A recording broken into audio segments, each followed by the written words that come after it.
Are you wondering how often you should be pumping? In this video, I'm gonna give you some pointers on how often you should be pumping if you need to be pumping at all.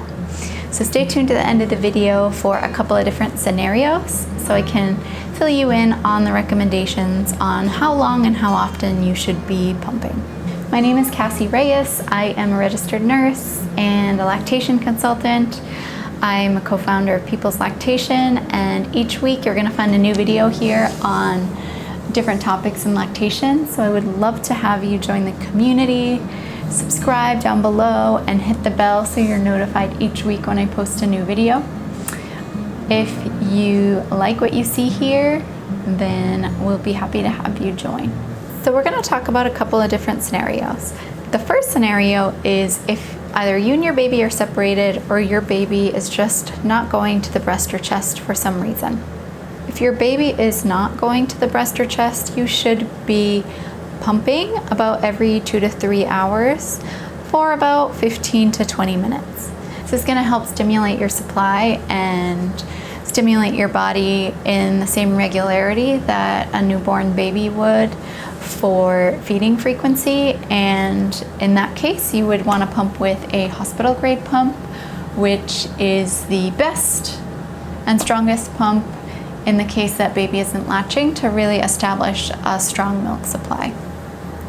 Click the link down below. I'm going to include a link for a PDF on a pumping log, so especially if you have a baby in the NICU and you're pumping around the clock, this log will help you keep track of how often you're pumping and kind of give you a ballpark idea of volumes and how much milk you should be expecting according to where you are in baby's age and days.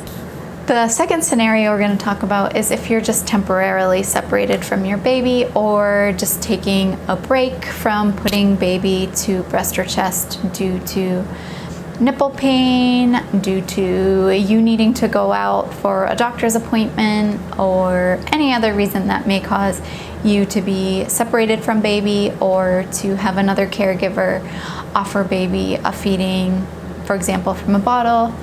You would want to still pump for the session that you would have been feeding your baby for. So regular emptying is still really important here. Even if your partner or another family member is going to be giving baby a bottle, you will find that you still need to empty the breast or chest for that feeding time. Another scenario that may call for pumping is if your doctor and or your lactation consultant have worked with you and determined that baby isn't getting enough milk or that you're needing to do some supplementation. A little pumping could be necessary to continue to stimulate your milk supply, increase your milk supply. If it's been determined that the supply is a little bit low, you may need to pump for 15 or 20 minutes after the baby goes to your breast or chest.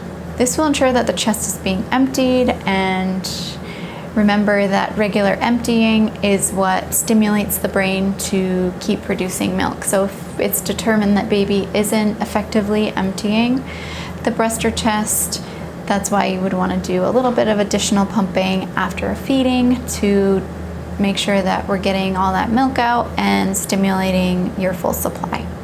And finally, another scenario that could call for some pumping periodically throughout the day could be if we mentioned supplementation, but if you are supplementing regularly due to choice or a medical indication, or if you're using a nipple shield, for example, that would be another example of a time when you may need a little bit more stimulation to your body to make sure that we're protecting your full supply.